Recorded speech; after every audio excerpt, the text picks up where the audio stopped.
viendront parce que nous serions fréquentables. Si nous réussissons à passer toutes ces revues. Exactement.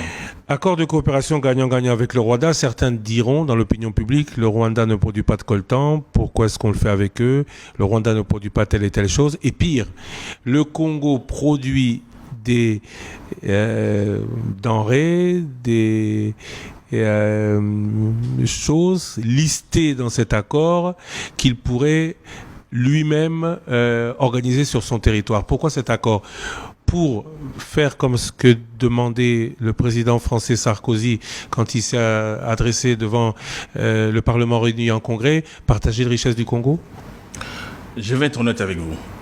Je vais vraiment être honnête avec vous. Je n'étais pas associé au projet Rwanda.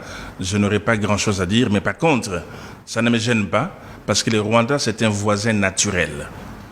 Et ils vont demeurer toujours le voisin naturel. Alors, un voisin naturel qui n'a pas les coltons, un voisin naturel qui n'a pas l'or, mais un voisin qui a une organisation. Pourquoi ne pas ouvrir le marché pour transacter avec ses voisins? Parce que beaucoup de nos compatriotes transactent avec le Rwanda, qui est le pays voisin. Pourquoi ne pas plutôt organiser ces exploitations chez nous?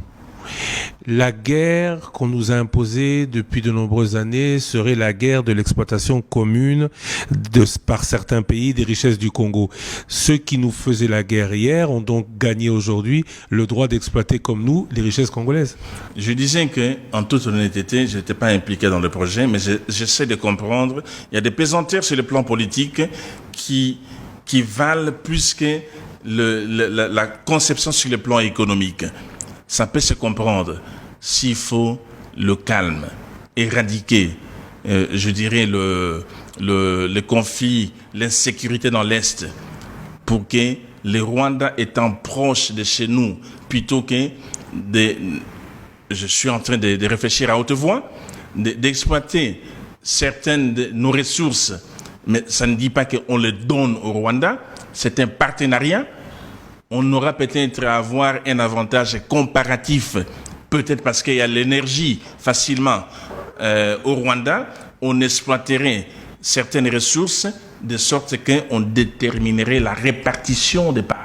Donc le Rwanda gagnerait l'accès à nos ressources, nous gagnerions la protection des pays voisins et l'assurance qu'il n'y aura plus de guerre et qu'on pourra profiter de leurs expertises pour exploiter nos richesses. N'ayant pas été impliqués dans la réflexion par rapport à ces partenariats, vous me poserez la question sur l'Égypte, je sais répondre, mais sur ces cas-là, j'essaie de comprendre que deux fois, il est mieux de faire les arrangements qui pourront assurer une certaine sécurité plutôt que de mettre en premier l'intérêt économique.